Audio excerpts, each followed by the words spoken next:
ওরা বলবে। আচ্ছা এই যারা ব্যাপারীরা যে গুড় কিনছে এরা নিয়ে গিয়ে তো লাভ করবে। আচ্ছা, আমার কাছ থেকে 80 টাকা 90 টাকা কিনবে, সে বিকেবে 100-150 টাকা বিক্রি করবে। সবাই এখন পসরা সাজিয়ে বসছে নিজেদের, সব বিভিন্ন কন্টেনারে গুড় ঢালাঢালি থেকে শুরু করে। আমি এখন দাঁড়িয়ে রয়েছি চূর্ণী নদীর ওপর।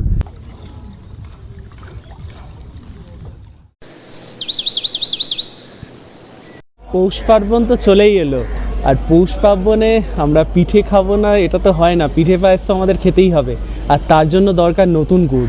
কিন্তু বাজারে যেসব গুড় রয়েছে সেগুলো তো একদম ভেজাল। তো আজকে আপনাদের সন্ধান দেবো একটা নতুন গুড়ের, সবচেয়ে খাঁটি নলেন গুড়ের। আর এখন আমরা রয়েছি রানাঘাট স্টেশনে, আর এখান থেকেই আমরা যাব বাংলার সবচেয়ে বড় গুড়ের হাটের সন্ধানে। তো সঙ্গে থাকুন, ভিডিওটা দেখতে থাকুন, আর ভালো লাগলে একটা লাইক কমেন্ট শেয়ার করে আমার পাশে থাকবেন। আর আরও নিত্য নতুন ভিডিও পেতে চ্যানেলটাকে সাবস্ক্রাইব করে নেবেন। তো চলুন, দেখা হচ্ছে মাঝদিয়া স্টেশনে। সেখানেই রয়েছে সবচেয়ে বড় গুড়ের হাট, আর সাথে রয়েছে এশিয়ার বৃহত্তম না, দ্বিতীয় বৃহত্তম শিবলিঙ্গ। সব কিছুই দেখাবো, চলুন দেখা হচ্ছে।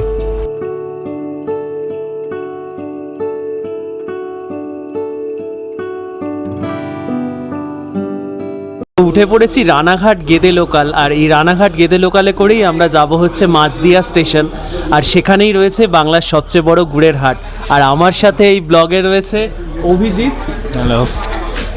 অভিজিৎ আমার ছোটবেলার বন্ধু, ভাইয়ের মতো। আর আমরা এখান থেকে নিয়ে নিয়েছি পরোটা। এটা খেতে খেতেই আপাতত আমরা যাব হচ্ছে মাঝদিয়া।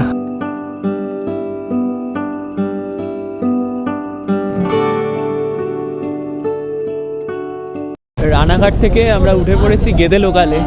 আজকে 31শে ডিসেম্বর 2025, আজকে বছরের শেষ দিন। কাল থেকে আবার শুরু হচ্ছে নতুন বছর। আর রানাঘাট ছাড়ার পরেই চারপাশটা একদম মানে কুয়াশায় আচ্ছন্ন হয়ে গেছে, আর মোবাইল স্ক্রিন বলছে 11 ডিগ্রি টেম্পারেচার।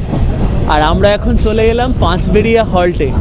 আরও কিছুটা যেতে হবে, তারপরে আমরা পেয়ে যাব মাঝদিয়া, আর সেখানেই রয়েছে গুড়ের হাট।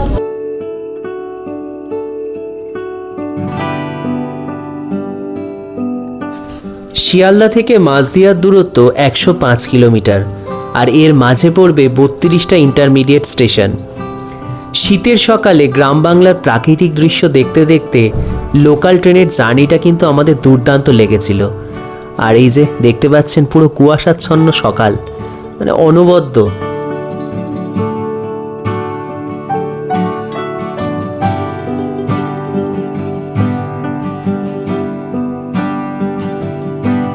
তো ফাইনালি 105 কিলোমিটার যাত্রা করার পর আমরা চলে এলাম মাঝদিয়া স্টেশনে। মাঝদিয়া স্টেশনের ট্রেন কিন্তু আপনাদের 1 নম্বর প্ল্যাটফর্মে নামাবে। আপনাদের ওভারব্রিজ দিয়ে চলে যেতে হবে 2 নম্বর প্ল্যাটফর্ম, আর সেখান থেকেই আপনারা রাস্তা পেয়ে যাবেন গুড়ের হাট যাওয়ার।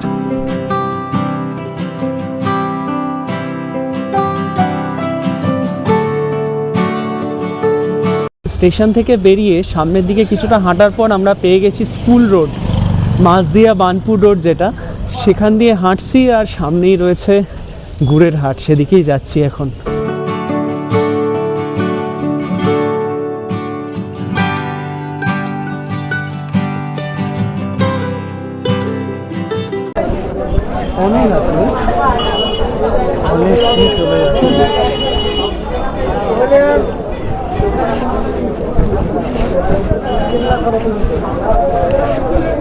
তো ফাইনালি চলে এসেছি গুড়ের হাটে, আর এখানে ব্যস্ততা একদম চরমে।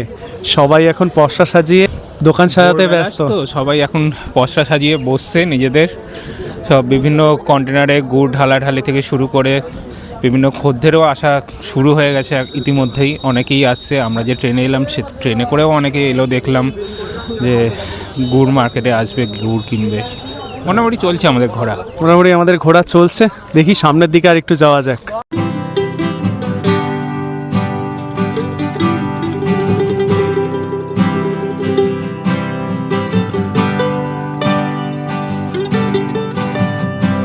করতে বলছেন, দেখি কেমন খেতে।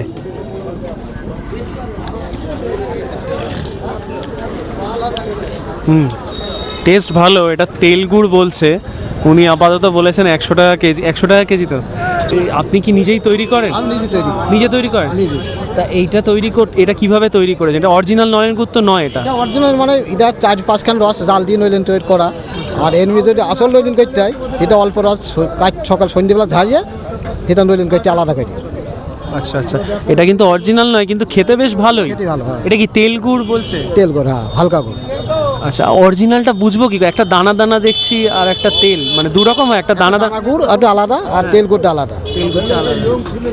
আচ্ছা ঠিক আছে, উনি 100 টাকা কেজি বলছেন, দেখা যাক।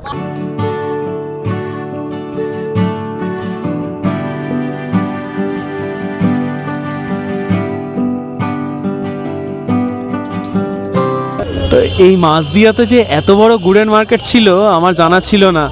মানে এখান থেকে নাকি কলকাতা সহ পশ্চিমবঙ্গের নানা স্থানে গুড় পাঠানো হয় এবং সেখানকার লোকেরাও, কলকাতার লোকেরা এখান থেকে এসে গুড় নিয়ে যায়।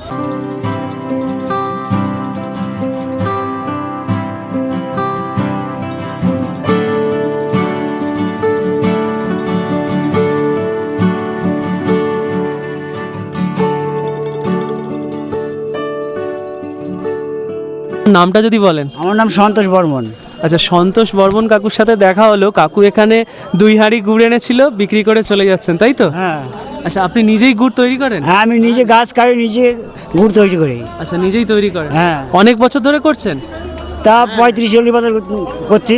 আচ্ছা, মানে অরিজিনাল নলেন গুড় বুঝবো কি করে? এটা আমার খুব প্রশ্ন, মানে একটা। অরিজিনাল নুরেন গুড় করতে গেলে খড় বাসনা করতে হবে, 8 ভাগে গাছ কাটতে হবে, রস গাছ চাই শুকনো, আচ্ছা সেই গুড় বিক্রি করতে হবে। সেই গুড়ে তাকে নলেন সেন্ট আসবে এবং সেই গুড়টা কিনতে গেলে কমসে কম 600 থেকে 700 টাকা কেজি পড়বে। ও, তাহলে এখানে যে 200-250 টাকা কেজি বিক্রি হচ্ছে, ওগুলো অরিজিনাল নলেন নয়। ওগুলো অরিজিনাল নলেন গুড় নয়? না। আর সেটা পাবো কোথায়? এখানে পাওয়া যাবে? চাষিদের বলতে হবে, তাছাড়া করে দেবে না। চাষিরা ছাড়া করে দেবে না? না, দাম বেশি দিলে করে দেবে, তাছাড়া করে দেবে না। আপনি যে গুড় এনেছিলেন এটা কি গুড় ছিল? এটা তেল গুড়। এটা তেল গুড়? হ্যাঁ। এটা কত করে কেজি ছিল? এটা 80 টাকা 90 টাকা কিলো। 80 টাকা 90 টাকা কেজি? হ্যাঁ। আচ্ছা, এখানে যারা বিক্রি করছে তারা তো একটু বেশি বলছে, 150 টাকা এরকম বলছে। ও বলবে। আচ্ছা এই যারা ব্যাপারীরা যে গুড় কিনছে এরা নিয়ে গিয়ে তো লাভ করবে। আচ্ছা আমার কাছ থেকে 80 টাকা 90 টাকা কিনবে, সে বিঘে 100-150 টাকা বিক্রি করবে। আচ্ছা আচ্ছা স্বাভাবিক। আচ্ছা, আপনি একদম চাষি? আচ্ছা আচ্ছা, থ্যাংক ইউ কাকু। হ্যাঁ, কিন্তু আপনার সাথে আপনার বাড়ি যেতে পারলে আমার ভালো লাগতো। এই যে আমি সকালে এসেছি গাছ কেটে, হ্যাঁ। গাছ খুলে তারপরে এসেছি এখানে। এখন বাড়ি চলে যাচ্ছেন? হ্যাঁ, এখন বাড়ি। আর এছাড়া অন্য চাষবাস করেন নাকি? হ্যাঁ, কলা বাগান আছে, পটল আছে, ধান লাগাবো আবার। সেটাই এই কাজগুলো দিয়ে আমার হবে না, পেট চলবে না। তাহলে আপনারা বুঝতেই পাচ্ছেন যারা অরিজিনাল চাষি আছে তারা কত কষ্ট করে গুড় উৎপাদন করছে, কিন্তু মূল্য কিন্তু সেভাবে পাচ্ছে না। মূল্য একেবারে সেভাবে পাচ্ছে না। মাঝখান থেকে যারা মিডল ম্যান আছেন তারা সেখান থেকে প্রফিট করে নিচ্ছেন।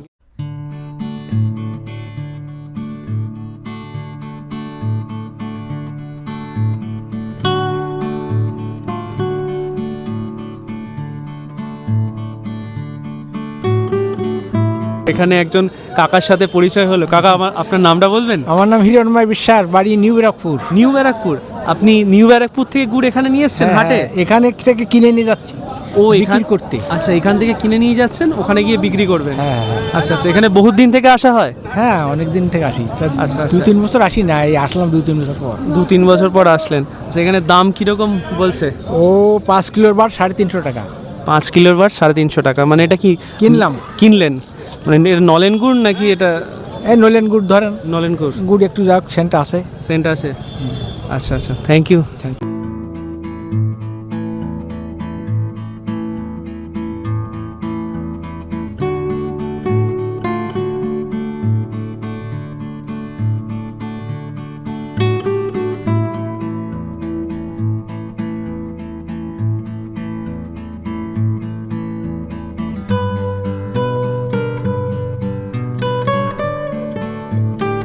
কাকার সাথে পরিচয় হলো এবং কাকার থেকে আমরা একটা 1 হাঁড়ি গুড় নিলাম, ঝোলা গুড়। তো ঝোলা গুড়টা আমাদের পড়লো হচ্ছে 400 টাকা 1 হাঁড়ি, তাই তো কাকু? 400 টাকা। আচ্ছা, এই গুড়টা ভালো হবে তো? হ্যাঁ, ভালো হবে। আচ্ছা, দু রকম গুড় দেখছি, একটা ঝোলা গুড় আর একটা হচ্ছে দানা দানা গুড়। দানা গুড়, ওটা দানা গুড় বলা হয়, আর এটা ঝোলা গুড় বলে, কেউ ঝোল গুড় বলে, এটাই হচ্ছে। আর অরিজিনাল নলেন গুড়টা কোথায় পাবো? ওই নইলেন গুড়টা এখানেই পাওয়া যায়। নইলেন গুড় ওই অরিজিনাল নইল, যখন গাছ নলায়, এখন পৌষ মাসে শিখেছে, এর আগে তো গাছ কাটা হয়, তখন নইলেন গুড় পায় ওটা। এখন এটাকেও বলে নইলেন গুড়, এটাকেও বলে। হ্যাঁ। এটা খেয়ে দেখলাম, মোটামুটি খুব ভালোই, বেশ ভালোই লাগলো। আর কাকা, আপনার বাড়ি কি এখানেই? না, আমার বাড়ি শ্যামনগর। শ্যামনগর। তা আপনার নামটা যদি বলেন? গোপাল ঘোষ। শ্যামনগর কি এই মাঝদিয়ার আশেপাশে? একটু দূরে। ঠিক আছে, তো ফাইনালি গুড় কেনা সম্পন্ন হলো, আর গুড় কিনে গুড়ের হাট ঘুরে এখন আমরা যাব হচ্ছে শিবনিবাসের দিকে। সেখানে রয়েছে এশিয়ার দ্বিতীয় বৃহত্তম শিবলিঙ্গ। তো দেখা যাক সেখানে কি অপেক্ষা করছে। আর এখান থেকে আমরা ধরবো টোটো বা অটো, সেটা করেই যাব হচ্ছে শিবনিবাস। তো ভিডিওটা কেমন লাগছে আমাকে জানাতে ভুলবেন না। ভালো লাগলে একটা লাইক, কমেন্ট, শেয়ার করে আমার পাশে থাকবেন। আর আরও নিত্য নতুন এরকম বেড়ানোর ভিডিও পেতে চ্যানেলটাকে সাবস্ক্রাইব করে নেবেন। গুড় মার্কেট ঘুরে আমরা এখন টোটোতে উঠেছি আর যাচ্ছি হচ্ছে শিবনিবাস। রাস্তাটা বেশ সুন্দর, দেখাচ্ছি আপনাদের।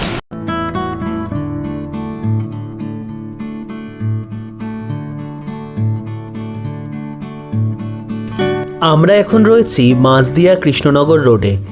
এই রাস্তা সোজা চলে গেছে একদম কৃষ্ণনগর। রাস্তার দুপাশে গাছের সারি দেখে মনটা বেশ ভালো হয়ে গেল। নগরায়নের প্রকোপে কলকাতা বা শহরতলিতে রাস্তার দুপাশে ফ্ল্যাট বাড়ি ছাড়া আর কিছুই দেখতে পাই না। গ্রাম বাংলার পল্লী প্রকৃতি তার আপন ছন্দে চলুক, আরও সবুজ হোক, এই কামনাই করি।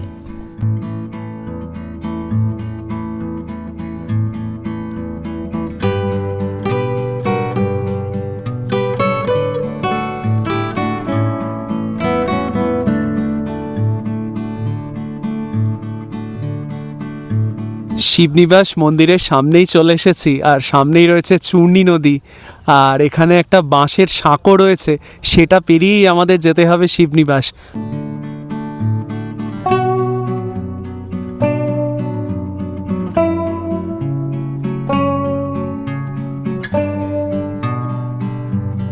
তো উঠে পড়েছি কাঠের সাঁকোতে। কাঠের সাঁকো দিয়ে দুই বন্ধু হেঁটে চলেছি, আর মাঝখানে রয়েছে চূর্ণী নদী। মানে অসম্ভব সুন্দর একটা সকাল কাটাচ্ছি আজকে বছরের শেষ দিনটায়, 31শে ডিসেম্বর 2025, তাই তো নাকি? হ্যাঁ, সবই শিব ঠাকুরের ইচ্ছা। ঠাকুরের ইচ্ছা, একদমই তাই। অসম্ভব সুন্দর লাগছে, এই যে নিচ দিয়ে বয়ে গেছে নদী, আর আমরা দুই বন্ধু হেঁটে চলেছি। সুন্দর প্রাকৃতিক পরিবেশ এখানকার, একদম চারদিকে সবুজ, যেদিকে দেখছি শান্ত নদী, কোনো সারা শব্দ নেই, খুব সুন্দর পরিবেশ। সত্যি খুব সুন্দর পরিবেশ। আর যারা ফটোগ্রাফি করেন তারা এখন নিঃসন্দেহে চলে আসতে পারেন এখানে।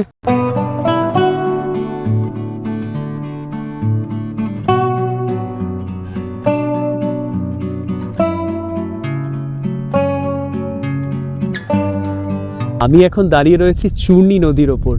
নিচ দিয়ে বয়ে যাচ্ছে চূর্ণী নদী, তার ওপর এই বাঁশের সাঁকো, এখানেই দাঁড়িয়ে রয়েছি। অসম্ভব সুন্দর লাগছে। মানে আজকে বছরের শেষ দিনটা যে এত সুন্দরভাবে কাটাতে পারবো সকালে কিন্তু ভাবিনি। তো প্রকৃতি এখানে একদম রূপ রস সব কিছু ভরে দিয়েছে। মানে গ্রাম বাংলার প্রকৃতি যে কতটা সুন্দর সেটা দেখতে গেলে আপনাদের শহর থেকে বেরিয়ে আসতে হবে। আর সামনেই রয়েছে শিবনিবাস, সেখানেই যাব, শিবের দর্শন করব।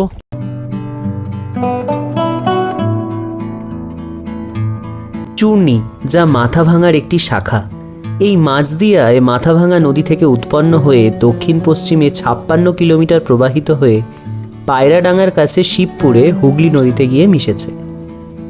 রবীন্দ্রনাথ ঠাকুর থেকে বিভূতিভূষণ বন্দ্যোপাধ্যায় বহু সাহিত্যিকের লেখায় এই চূর্ণী নদী অনেকটা জায়গা জুড়ে রয়েছে। সর্ষে খেতে বসে বাঁশের সাঁকো দিয়ে মানুষের পারাপার দেখতে দুর্দান্ত লেগেছিল আমার।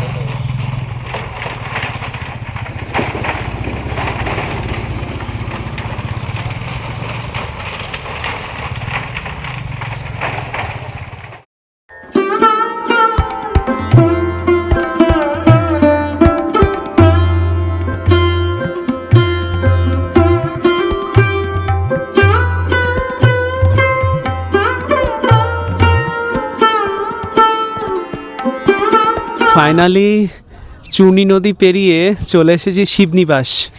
আর সামনেই রয়েছে দ্বিতীয় বৃহত্তম, এশিয়ার দ্বিতীয় বৃহত্তম শিবলিঙ্গ। তো কেমন লাগছে? খুবই সুন্দর, অনেক দিন ধরে আসার ইচ্ছে ছিল, পূর্ণ হলো এতদিনে। আর আমি এটা জেনেছি হচ্ছে অভিজিতের থেকেই, আর আমার এসেও দুর্দান্ত লাগছে, আপনাদের দেখাচ্ছি শিবলিঙ্গ।